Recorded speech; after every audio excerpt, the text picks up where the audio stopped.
Hi, and welcome to Yeshiva Shem and Aver. This is Rabbi David Katz, and this is the Wednesday night edition of the Ger in Torah. As we all know, the Parsha Shavua is also the Ger in Torah from a week-to-week perspective from the Parsha. This is more of a deeper analysis of, call it Ger philosophy, Gerim and Torah, but it's really changed. If you've noticed, we're really leaving the world of the Ger, and I'm glad to say that this class should really have nothing to do with Gerim in a positive sense. And what I mean, and this is class number 11, what this is becoming is what it should become. I think we finally reached, feet on the ground where this is supposed to go. And that place that we're supposed to go is the universal Torah, where everybody in the world is a Ger. Because that's the definition. And this class tonight is going to really show and highlight what that means.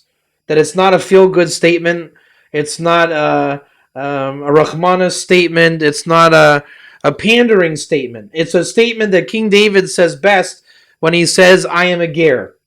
Abraham said, I'm a Ger Toshav. Yaakov says, the Paro, all the days of my life I was a Ger.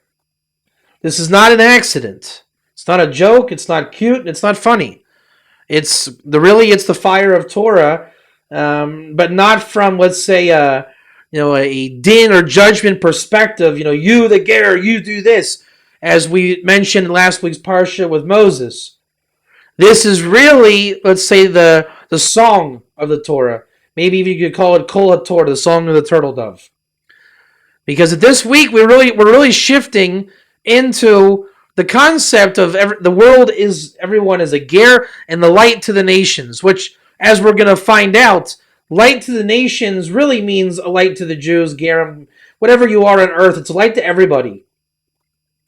And that's the theme of tonight's class. I think we're going to really, from now on, the way it looks like it's going, is the highlight of the Ger is a euphemism for universal. The universal Ger. Right? When David says he's a Ger, when Abraham, everybody. The Jews in the land of Israel are called Gerim to God.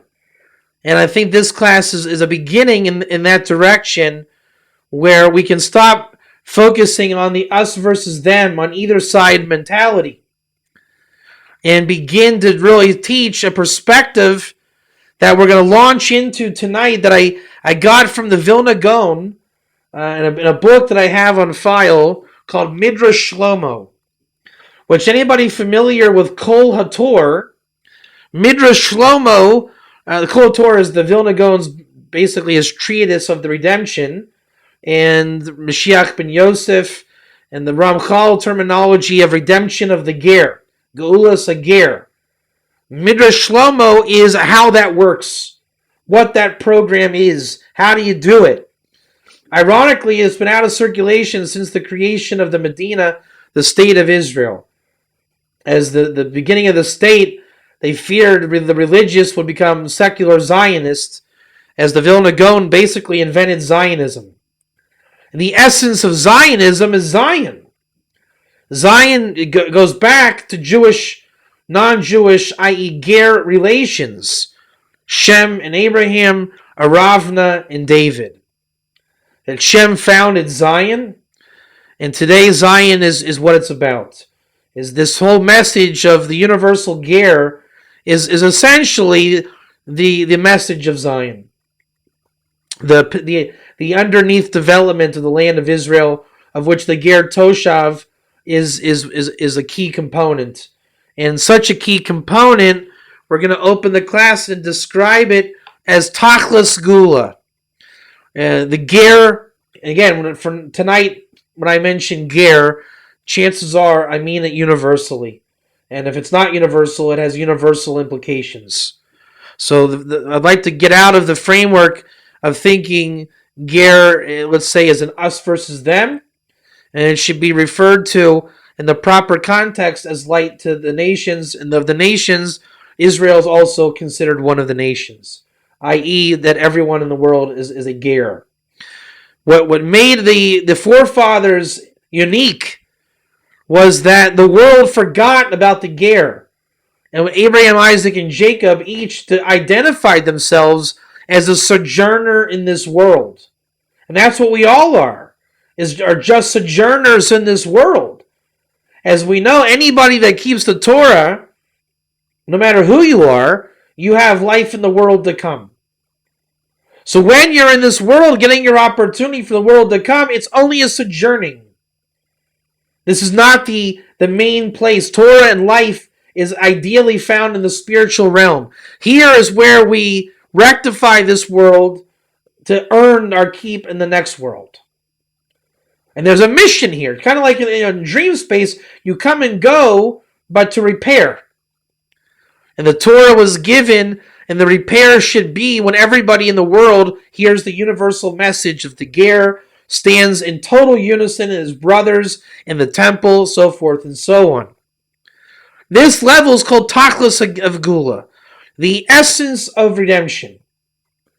Right? Let's say, for example, for the translation of Tachlis Gula, I'll give you an analogy. Let's say a Martian is going to come to Earth, and you want to explain to him, this is the pop culture 2013.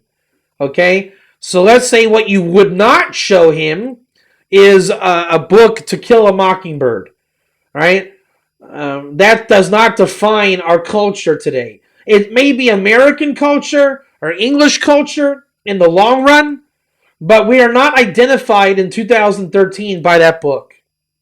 We're identified by iPods, Samsung phones, the Galaxy, right? Apple computers, Bill Gates and Windows, Kim Kardashian's baby, internet, the Miami Heat winning the NBA championship in Game 7, right? Basically trends on the internet. The war in Syria. When history is written, these are going to be the headlines that defined our culture in 2013. You're not going to hear about To Kill a Mockingbird. You're not going to hear even about Domino's Pizza. You're not going to hear about, these kinds of things. These are staples in our culture, but they are not defining the cutting edge of where we are. Thus, what you have is in Torah, there's ancient history, that is culture, okay? And there is cutting edge redemption, which brings us to the light of redemption, the Beis Hamikdash, universal peace, all the things we're asking. So let's use the phrase Yiddishkeit. Let's call it the very Jewish view of the world. The Schnitzel Rabbi, who talks and tells us about the Milas, the Gedailis, that guy. That is Jewish culture, it's Jewish history, but probably not going to be hearing from him in the temple. Sorry to say. And then you have Tachlis HaGeula, you have the ger, you have the third temple, you have the Torah revealed, you have light to nations, you have the ger Toshav, and you find that the ger is the chief cornerstone, the Rosh Pina, chief cornerstone, that was rejected by the builders. Yiddishkeit knows not of the ger because it doesn't fit well with Yiddishkeit. Yiddishkeit is the Jewish theme, us versus them. And that way of thinking is very Jewish. It gets you to a certain extent, but it's not the Tachlis of Gula. We're not achieving the third temple to hear Schnitzel. We're not waiting to stand in the Beis Hamikdash to tell the non-Jews if you're lucky, you can stand outside. First of all, it's not true. Second of all, the prophets educate very clearly the status of the world universally, with no doubt whatsoever. It's the mentality of exile that says us versus them. And it comes into our thinking on both sides. The ger says, well, I'm not a Jew. Guess I better do X, Y, and Z. And the Jew says, I'm not a goy. I better do A, B, C. You have a schism that stands to never, ever be repaired. No matter how hard you try. If you think in terms of goy and Yiddishkeit and this and your side and my laws and your laws and my land and your land, you will be in exile forever. Tachlis of Geula, light to the nations. Tachlis means the essence, the finished product essence. And redemption obviously is Geula. That level is universal, where we become brothers literally. Everybody in the world realizes that they're a ger literally. The third temple is literal for everyone. Everyone is a ger toshav, at least, therefore a stake in the land. Enough of these points together, and you have a universal light. It is a light to the nations, those that stand erect in their land outside the land of Israel. And it is a light reflecting back onto those that stand in the land of Israel. Because without the ger proper, the ger in the land of Israel has no idea what he is. So if you don't know you're a Jew, how can you teach the nations? If you're in a nation that doesn't know your nation, how can you receive?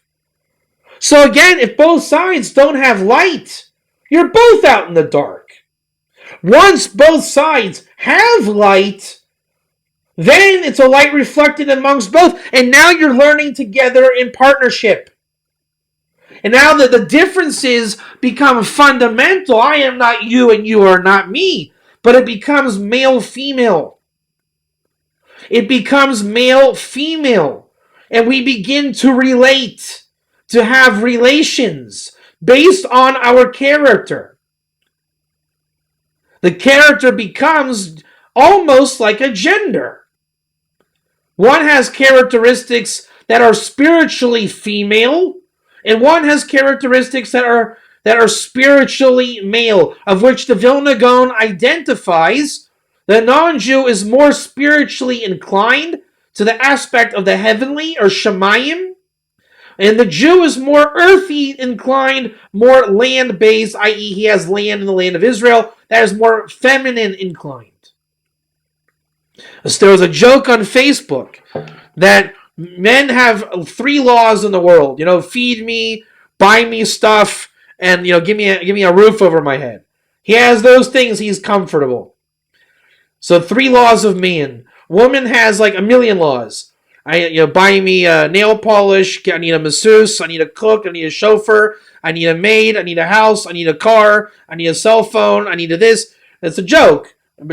Stereotype of the genders. But the idea is the female has accentuated needs. The male has less accentuated needs. Now, does that mean the male only lives on 3 properties and the woman has a million? No. It's how you relate to the expression of both. The male has things in his head he's not even aware of. Did you know you needed, let's say, to put your dishes in the dishwasher? Well, I didn't think of it. Why would I need that? So you don't have to do it tomorrow. The woman has understanding or bina, thinking ahead. The man says, that's really smart. I didn't think of that. I do need that.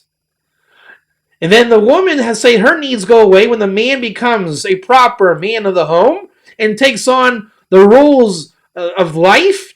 Those needs are diminished to 3 laws. Because you'll find that things are just getting done. That's where the balance comes from. Nothing changes essentially. It's the method and mode of expression. I know I can speak from experience that the things women do are to help them in their job. When a man is placed in these roles, you figure it out. I never understood when my mother would take the dirty laundry in the house and get it out, and before she would put it in the washing machine. Let's say, as we take your shirt off, it's turned inside out. So before she would wash it, she would turn it right side in and then wash it. And I thought, what a waste of time. Just throw it in the machine and get it done. And I never understood why this was going on. Why she would take my laundry. Now that I do laundry for the kids, what happens? If you don't turn it right side out initially, when the kid goes to put it on, he'll never figure it out because his clothes are going to be inside out. Then it takes you double the time in the morning to get them off to school. So if you do it right away, everything goes good tomorrow. So the woman, the male, the female perspective has, let's say, more needs revealed. The male has the same needs, he just doesn't know. When they work in unison, you get a balance of the same needs. This is a very nice template for the non-Jew, let's say the ger proper, and the Jew who doesn't know he's a ger. Once he knows he's a ger, and the non-Jew knows he's a ger, it balances out. So what you have is this ger tzedek universal message. Them working together. The gerim taking on mitzvahs and laws that suit their needs. If one feels a need to give tzedakah, keep Shabbat, pray, whatever it is, reality is defined by 613 needs. Whatever you need, take it on, says the Rambam. Now, does that mean a Jew does 613 all the time? Is this a comparison and a contest? You do what you do. Both sides do what they do. And the more that the ger takes things on, it will influence the Jew to do it. For example, the mysteries of the red heifer are in dunking vessels for purification. The Jew may or may not take that seriously. It's a mitzvah. Do I need to do it? I don't know. Maybe I'll do it to make myself feel good, but I don't know if I'm going to do it. When you find out that the ger's participation of the paraduma red heifer depends on it, you'll find you'll do it really quick. It's called helping. Then the ger may take it on because he connects to that mitzvah. In the end, it balances out by the needs of practical reality, of working side by side in tandem by both in a male-female brotherhood, sisterhood, of which wisdom is called my sister, no matter who you are. This is the level of the friendship and brotherhood between the two. And it exists on a plane of existence called Tachlis Geula, where everything is redemption-ish. On that level, the ger is understood in the Torah. And what do we say? A non-Jew that learns Torah is compared to the high priest. The Jews are called the kingdom of priests. When you learn Torah as a ger, you are part of that kingdom. Ger Toshav. The whole Torah is for you. Because the redemption is of the topic ger. You are a minister of God. Now, why is it contingent on learning Torah? Because you're not really learning Torah no matter who you are, until you can identify and admit to the true nature of the ger.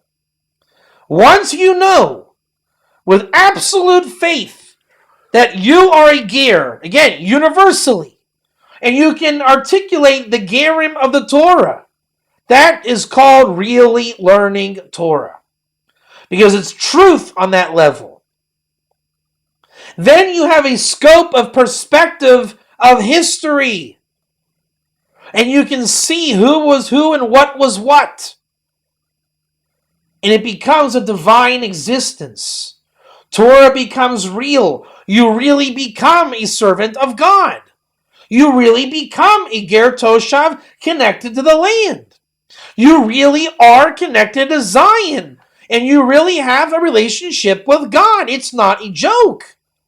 But as long as it's us versus them, and the gerim are not you, they are converts. And the converts are being in a derogatory sense. And we say that's okay. And we are just Yidden. Jews that are saying that if you're not part of the club, then you don't belong. That's not called learning Torah. I'm sorry to say it's not. That's it looks like Torah. It resembles Torah. And parts of it are Torah, but you're always coming up a little bit short. You're never reaching that tachlis of geula.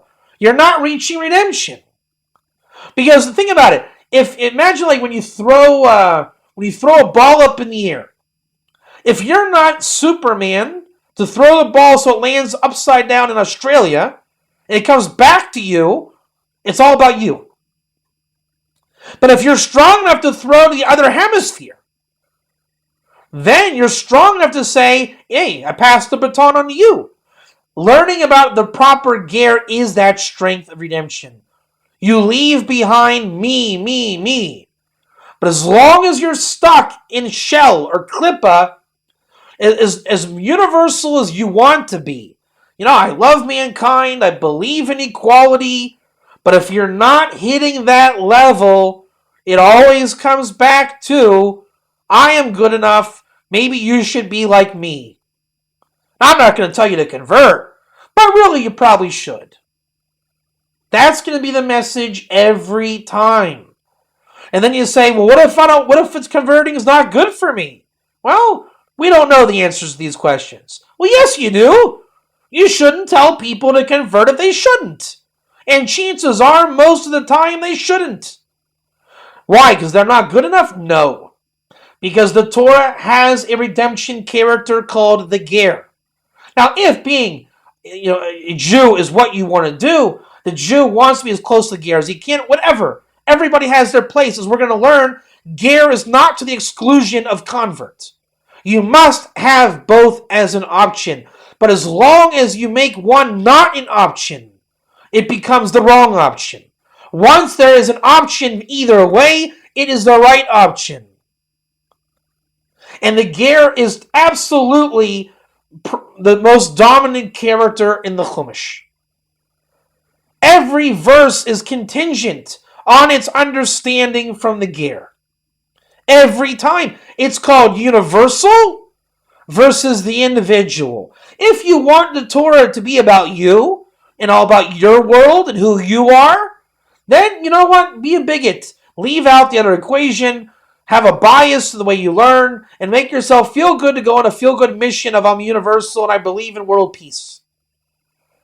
And you'll feel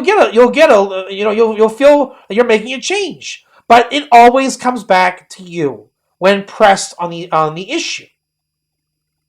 When it becomes universal, choice is allowed. And it's not libertarian paternalism. Here, go there. Allowing the person to really choose and connect to God. Where does God want me? No agenda. Simply teach the truth to Torah and allow the world to move. Let creation develop. That's called tachlis of geula. That is the light to the nations. That light is a light to Israel. Once there's light, let light go and do what it does. Form a picture. And people will identify their picture as they'll have the proper vessels to identify. And then the picture becomes divine. People go where they need to go. Interaction happens. The world rotates. It's circulating and it's healthy. Tachlis of geula. Many things are missing from our picture of reality. We're missing the Jubilee year, which is contingent on the ger. So the ger represents when we have the ger taught. In this world, we are bringing the world to come here. Now there's no need particularly to outright die to find out the truth as to what we are.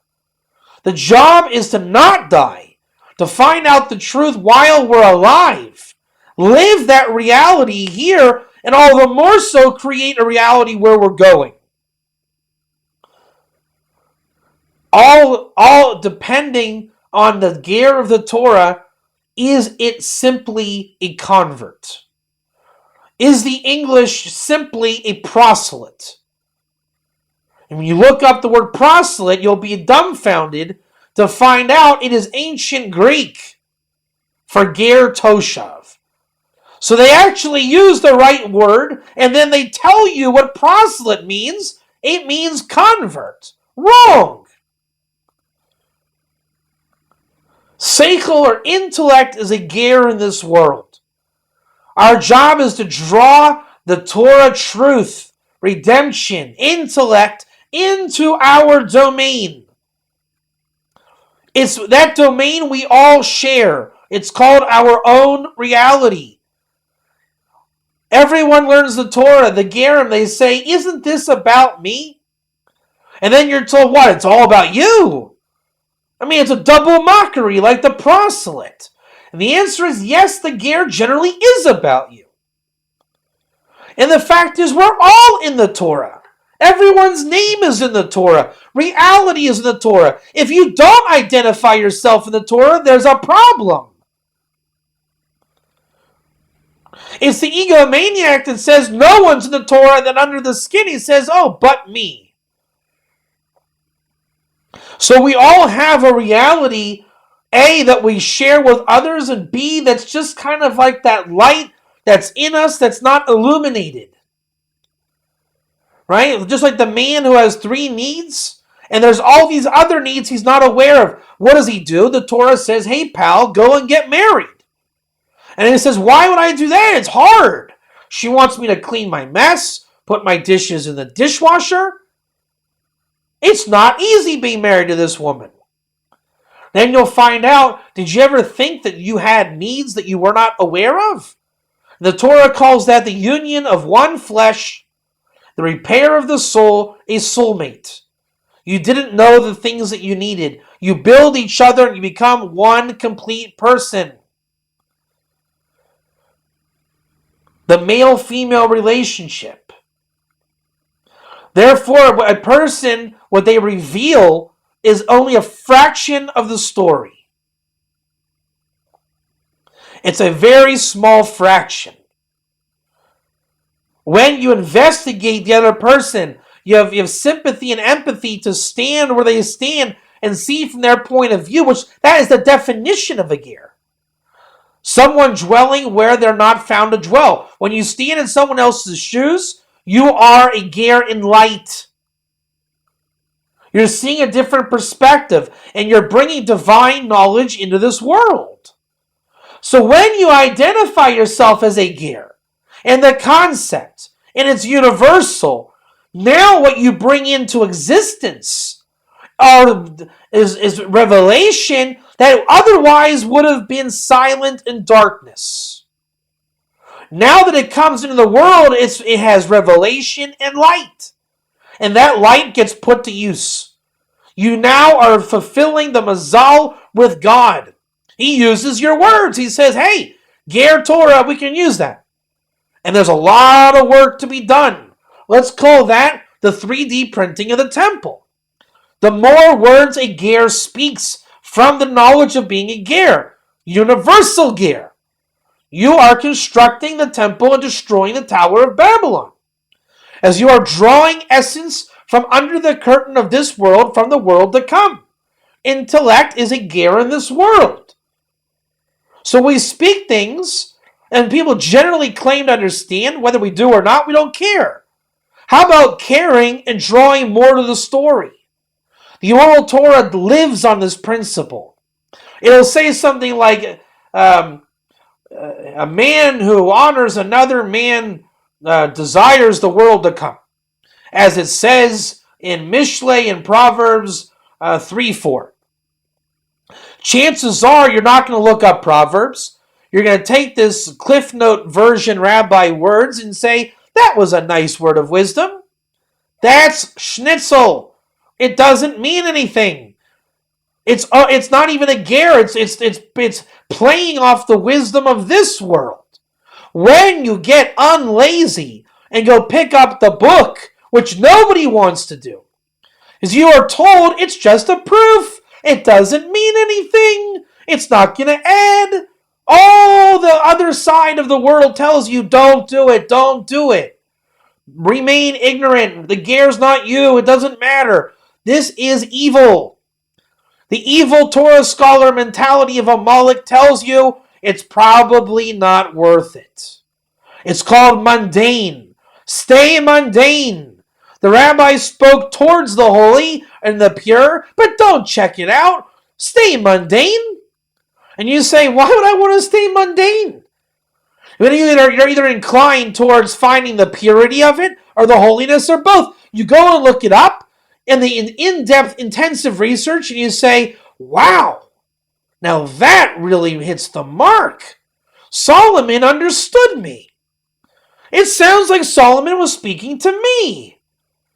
That's the light to the nations. That rabbi was speaking from that place of Solomon, and he told you to look it up. He whetted your appetite and said, hey, these are some words of wisdom. Go check out the real deal. Nobody wants to do it. It's like reading part of an article. Hey, click here and go to my website and hear the rest of the story. Most people won't do it. We're being told there's nothing to find out. It's not you anyways. Then we find out there's a lot more about you that meets the eye. Then you get inspired and learn about it. You reveal it. And now you're bringing to light the Torah that sat on the dust of the shelf for 1,000 years. And there's a lot of that Torah out there. And thanks to Mazal, everybody who's on the path of the Ger is magnetically attracted to the Torah of the dust of the bookshelf. And therefore there's a lot of opposition saying don't bother. But when you break that and you overpower the body with the spirit and you get that book off the shelf, you're putting Mazal and words of Torah together and you're bringing light of the next world into this world as a light to all Gerim. You can effectively call that the Tachlis of Geula, the level of redemption. The act itself was of redemption. The process itself being nudged to the point of, hey, get up. Go get the book and get up and look it up. People are so against that. To get someone to do something different and say, hey, go look over there. But when you do, you change the mazal, you change the place, you affect your name, change of name, you affect your deed, change of deeds, you bring new light into the world. It's called God saying your name. And for that moment, you live in the real truth of what am I? You know a little bit more from the world of the Ger. And it goes around the world as light. And generally you're going to need help looking it up because everybody learns in pair. The rabbi needs to be told where to look. The Ger needs to be working with the, let's say, people that have the Torah books in the original language. And we both influence each other until everyone knows Hebrew and every rabbi knows where to look. It requires both sides. So then the Torah authority begins to say, I'm a Ger. Light is coming through me, through the bookshelf that I had I never bothered to look at. The entire process is of the redemption. The opposite of this is Yiddishkeit. Torah is told over by being told over, the us versus them. The template of this is the word goy. Everybody knows the word goy. If you go on a Torah perspective, the goy means in Hebrew nation. Israel is called goy kadosh, a holy nation. But if you go by Yiddishkeit, religion with an angle or agenda, the Jewish religion is called Yiddishkeit when it is simply only the Jewish club. When you respect the goy that respect in that way, then it becomes the derogatory us versus them. Well, the very obvious question is, did you forget that you were a goy kadosh too? And they don't address that. They remain that, they keep in their mind and their spirit that dark spot. I don't put light on that spot. That means they choose darkness. The dark side, the Sitra Achra remains the Yetzer Hara. If you remove those darkness places, there is no evil inclination. All there is light. And the Yetzer Hara is called Sfoni, the hidden one. But if it's no longer hidden, it becomes the secret one. The secret revealed to everybody is a ger. Once you redeem the Torah language, once you redeem it, and you see how Yiddishkeit versus Hebrew is a problem, and you point out the ger, and you illuminate the ger, and the Torah no longer comes from Yiddishkeit. The Jewish religion no longer educates by mimicking and parroting, but by research and analysis of actually seeing text. The Torah of Yaakov Yisrael is opened. The ger is no longer simply a convert out of the convenience of laziness. Each ger has meaning. And now you're motivated, enthusiastic, and excited. Oh boy, which ger do we have today? And in case you think this is too fantastic, read the article of the week. We have 2 years of precedence of excitement of the ger every week. And nobody can contrive 2 years worth of labor of excitement. Otherwise, that's called amphetamines. And this is not from amphetamines. This is from pure spirituality from under the carpet called redemption, Tachlis Agula. We can take 5 sublime examples, gross examples from daily life in Torah where there's no excuse to get it wrong. How about a non-kosher piece of meat? The Torah commands to give it to the ger. And every year, you can ask the rabbi, hey, that's a nice verse. And they'll say, yeah, those converts. And you say, wait a minute, Rabbi, are you suggesting that the Jewish convert eats non-kosher meat? He'll be dumbfounded. Because once we hear ger, we close down. It's like blah, blah, blah. Give me something more about more law that I care about. Tell me which shoe to put on first. Tell me how tall my sukkah should be, which is important. But why are you saying that the ger halakha is not important also? Do you not see the markings in the Torah that there is law on this? And that law is concerning the ger toshav? Do you not see that? And you're going to tell everyone that this ger is convert. Okay, so maybe we understand that one. I admit I was wrong. I shouldn't call every ger a convert. Well, how about the 46 locations about don't taunt the ger? Of which they are all explained is not to the negation of the non-Jew or to the convert, but the inclusion of both. To the extent we say, don't tell a ger, you think you're here to learn Torah? You who ate non-kosher food yesterday? That is an insult. And that is not an insult that applies to a convert, because yesterday he did not eat non-kosher meat. He is a convert. And there are 46 locations in the Torah do not taunt the ger. And each one of them is the universal ger, Jew, convert, and non-Jew. And I stress Jew as well, i.e. Baal Tshuva. And what do you say by a Baal Tshuva? You think you understand the ger in the Torah? Who are you? You're a Baal Tshuva. I'm sorry. I suppose that means that no one has the right to learn, except for someone born into Yiddishkeit. And that would be the behavior that is spread through the world. The Torah warns 46 times, don't get into that rut. Then there's Shabbat. Shabbat in 2 locations, one in Exodus, one in Dvarim. The ger shall rest. Rashi says ger toshav in Exodus. In Dvarim in the 10 Commandments, it's the ger tzedek who keeps commandments. And each location tells you the difference. Therefore, what you have is every ger is particular with Shabbat. Then there's the forefathers, Abraham, Isaac, and Jacob. Abraham says, I am a ger toshav.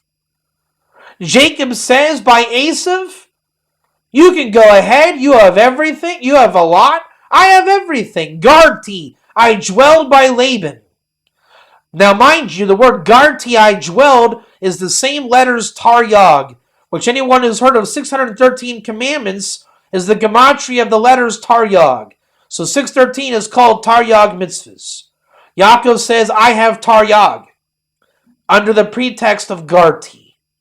By Laban, the Rasha, the evil one, I learned the ways of the Torah, and I happen to be a Ger Toshav. This world is defined by a Ger Toshav who can keep the entire Torah, says Yaakov. By Pharaoh, Pharaoh says, hey Yaakov, how was your life? He says, all my days of life is a Ger, blah, blah, blah. Meaning, Yaakov says, the essence of life is to realize you are a Ger. The more you realize you're a Ger, the more you will take on. It's a natural Mazal principle. He who understands that he is a Ger takes more on. Whether it be from 7 towards 620, whether it's the 613 guy under 620 who realizes there are 7 things that he's probably not that stark on. And once you understand, if you're not that stark in whatever is particular to your portion of 620, it comes out you are lax where you shouldn't be. Meaning you have the right to do more and you're told not to, and you should do more, and you think you're doing already too much, and you're not doing nearly enough, even one piece. Because without the universal message of both sides, you're probably not getting it right.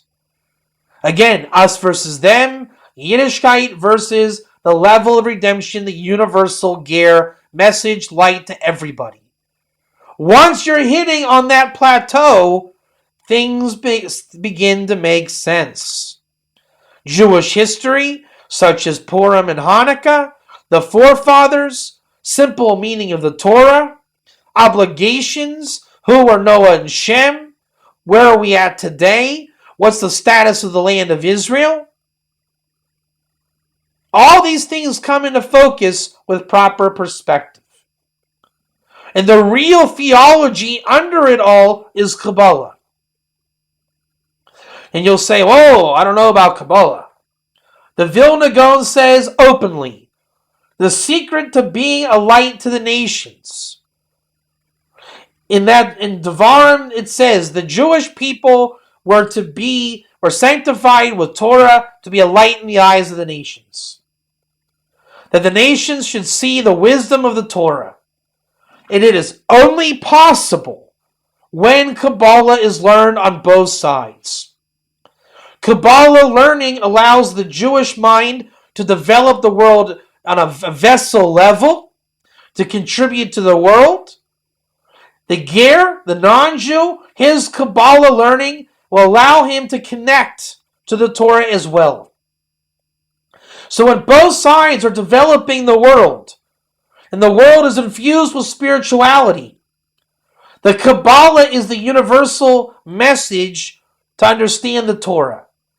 To the fact that the Ger must understand Kabbalah and the 7 wisdoms of the world combined, so that they can understand the Torah, the Jews understand the Torah in the same way, we come together universally, light is spread.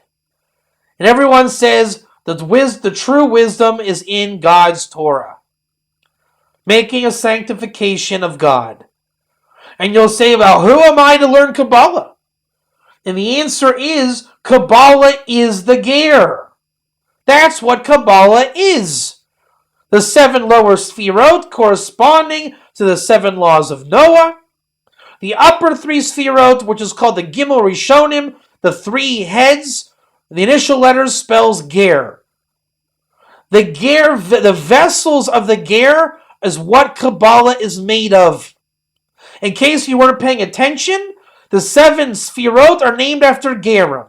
Abraham, Isaac, Jacob, Aaron, Moses, Joseph, and David. David calls himself a ger, the one who's actually Jewish, different than the rest, just like 6 negative commandments with a positive 7th, that of the Beis Din, court of law, stands for Beit Dalid. Beis Din also stands for Ben David, son of David.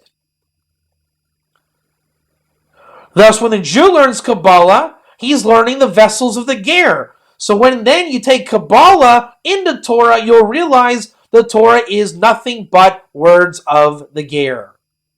When you take those words and you distort them and you say these are actually terms of Yiddishkeit, you just stole. You tell the non-Jew not to learn Torah because you'll say you're stealing Torah from us. Then you go around and steal Torah from them. Whereas if you teach them proper Torah, there's no question of it being stealing. And you will refrain from stealing from them. To which the Torah says, Gezel ger. There is a concept of stealing from the ger. And it is a serious offense. The Kabbalah learning is the world universal message, illumination of light of the ger.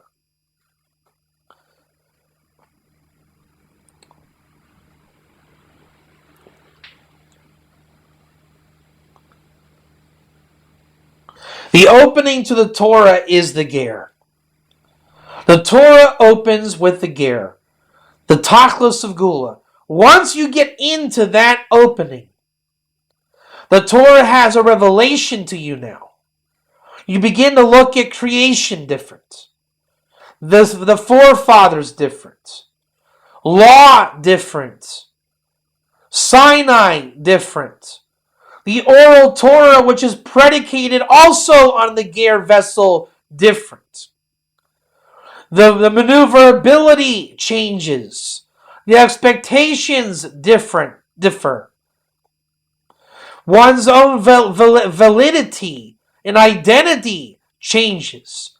His relationship to God is accentuated. His own name takes on meaning. His world and Mazal change. And he's aware of the ger reality of Mazal, the Parsha Shavua. Torah becomes alive. But if you keep the camps separate, there is no ger. There is Noahide and there is Jew. You stay on your side of the room, I stay on mine. What the Jew doesn't realize is he imprisons himself. That's the sad part. When you look at it this way, Torah really is what is it? Is everybody guessing in law? Forum bashing? Stating how much they know? Everybody thinking they're feeling good about doing so much good, but it's from their own inclination. I want to do good for the world. I'm going to be the one doing good. How about because it's true in the Torah? And then if you don't take up the ger, you're denying the Torah. How does that make you feel? The ger must be done lishma, for its own sake, because it is true. Then the good deeds will come. It's pretty hard to not do a good deed when the light is being spread to the nations and upon yourself.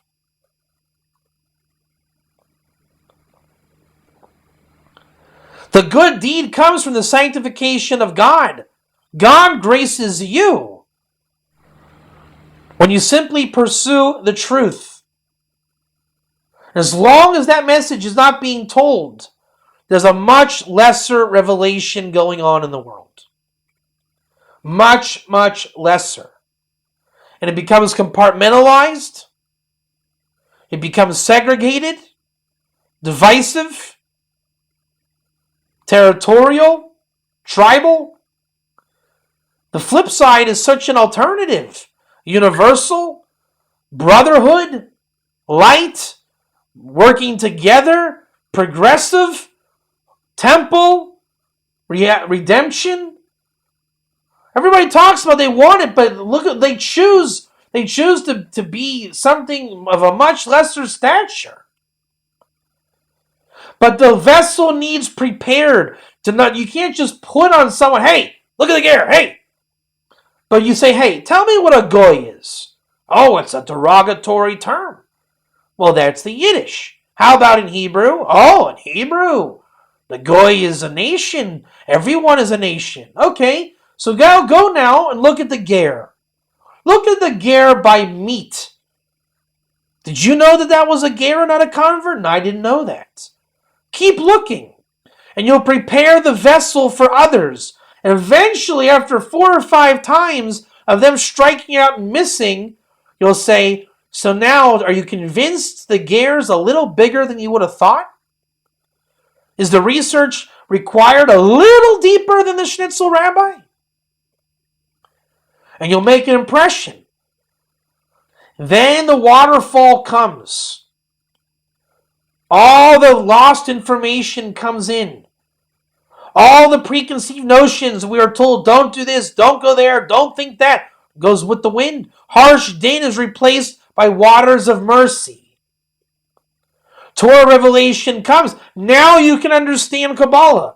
Now you can understand the oral Torah. Now you can understand the Rambam. When the Rambam uses different words of terminology, such as in one place he might say Ben Noah, another place he might say Akum. And it makes a difference. In fact, the Rambam says,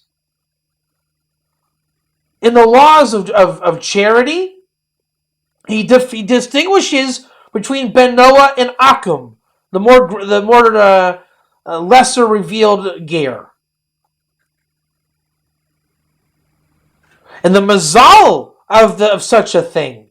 Forget about the Hashgacha Pratis. The Rambam himself shows you mazal in Torah of different levels of terminology that one must know that we're always there. The Torah is littered with the truth. We don't need a new Torah. No need to throw out the Torah. It's there. And the Rambam chooses tzedakah, and mazal would have it. What did Shem learn in the boat more than anything? Tzedakah. He taught Abraham tzedakah. So when Abraham stands with Shem, after the kings, Abraham says, how do I know I'll inherit the land? God says, I thought you learned tzedakah. It's a verse. He considered it to him as tzedakah. We must never, though, come to the exclusion of one or the other. If you say, okay, it's the Ger, non-Jew, goodbye, convert. No! If you say it's the convert, not the non-Jew. No! You never exclude. The Ger is about riboy, bringing everyone to this picture. Every place of the Ger, what he's doing is he's helping his friend. I'll give you an example in a funny way. When we were kids, we went to a concert in Dayton. And we were in the bleacher seats.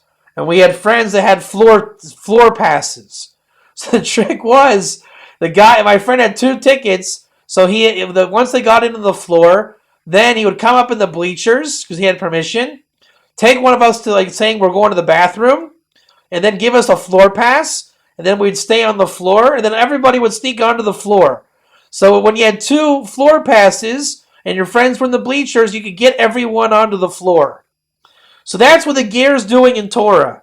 Every place of the Ger, he is coming for himself and to include somebody else. It's called 2 for the price of 1. From the mouth of God, I heard 2. Mepia Gevora. It's they say the Ger and the convert, the Ger and the Jew, the Ger and the Baal Tshuva. Every time. So it's not to come to exclude. Just like the laws of the red heifer. The Ger amongst you for eternal degree. The Vilna Gaon explains this is the Ger who's not a Jew. Obviously, the Jew is subject to impurity. He's involved in the red heifer. Vilna Gaon says this is the Ger non-Jew by means of Ger and not Nachri. The Nachri level of Gentile is not subject to impurity. Therefore, he's considered pure. Impurity comes from belief in the Torah, from the Yetzer Hara. The Ger has enough of a yoke of command which creates evil in him. Do I do this or not do this? That he has subject to impurity. he now comes under the label of the red heifer. And it's not to the exclusion of the convert. You're not going to say it's not the convert, but it's saying don't leave out the ger. So when there's an apparent argument in the Torah as to what is this and what is that, it's not an argument. When the Talmud Yerushalmi says it's a convert and the Bavli says it's a ger goy, it's not an argument. He's bringing both in. Two sides to one mazal. It's bringing peace amongst the Rabbonim. One guy can't say the whole Torah. Even Aaron is quoted in the Torah as not just Moses. You need multiple rabbis to tell the whole story. And that's not called an argument. It's called the fear of God, peace, and love. The entire oral Torah is vessels of the ger. The true meaning of argument or machlokis, true meaning of rabbi, true meaning of Shabbat, true meaning of honoring your parents, true meaning of Kabbalah. The ger is a euphemism of tachlis of gula, of true meaning. The Torah was written from the words of the ger. And what you'll find is there's nothing wrong with the Torah. Nothing. Every letter works. Because the words of the ger go viral.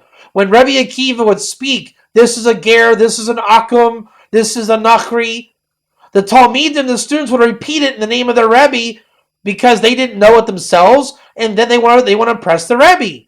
But the true words go viral and remain.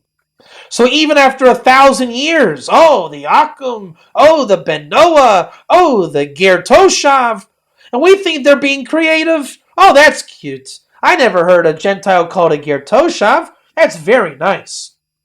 He's not being nice and cute. He's telling you a technical reality. He may have thought he was being cute when he said it, but he got it from the source. Again, we speak mundane, but the source is of the other world, the world to come.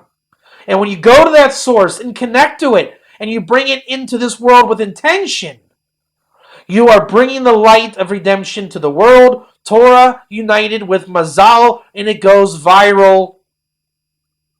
Those words never die. That's how Shem's words of the oral Torah never died. In fact, the Torah of the ger is the Torah of none other than Shem.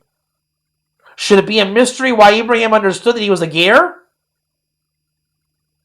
Shem understood the ger of creation.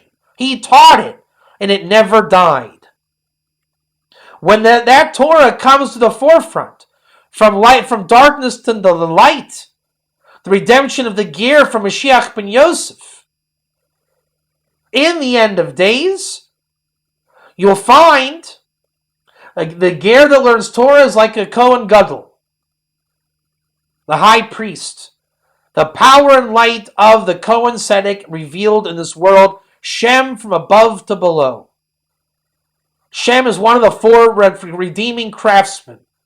How do you invoke or call Shem's number? Speak Torah from the intention of the ger. What that does is it puts the voice in the voice, the pilpul, the matter in the matter. And you'll find that the redemption power of Shem as he stood with Abraham on the Temple Mount, you'll begin to bring that temple down from above where Shem serves as the Kohen Gadol in that temple that always exists on high. Simultaneously, you will destroy the Tower of Babylon, which was a cheap attempt to build a temple of idolatry by our own hands, by argument and anger and negativity and us versus them. If you read the Tower of Babylon passage in the Torah, once Hashem comes and destroys everything, and who did Hashem come with? Shem. Babylon's by the Euphrates. Shem's on the Temple Mount Zion with God. Every time God intervenes, he sends his prophet Shem. That's Bereshit 101. They see Shem come, they say, God is with us. No, God's coming to disperse you. And that's not God, it's Shem the prophet in the name of God. The very next words of the Torah, very next words. These are the Toldos Shem Shem. These are the generations of Shem Shem. And what does it say in the Zohar and Midrash? Every time someone's name is repeated twice, he is a Ben Olam Haba. Shem was in the Torah the whole time as a member of the world to come, in conjunction with the anti-Bavel. Did you know to turn the page and look? The Ger's there everywhere. He's there, always was. He's been overlooked for almost 6,000 years. And now is the time in history, as we're winding down the clock, where we can begin to start to bring out the Ger, look for the Ger, accentuate it, bring that light to the world, because the vessels are built. Everything's been done. Exiles, temples, kings, prophets, priests, judges. We've gone through our idolatries. We've gone through our everything.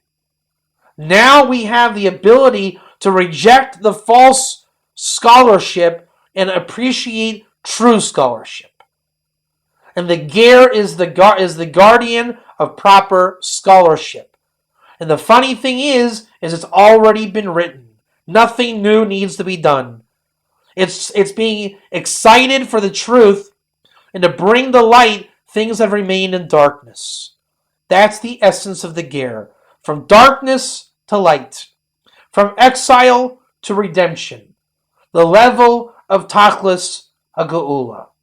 The Ger, he who is enveloped in the Ger, is one who reveals the true dimensions of Torah, which is the ultimate sanctification of God. That's all for this week.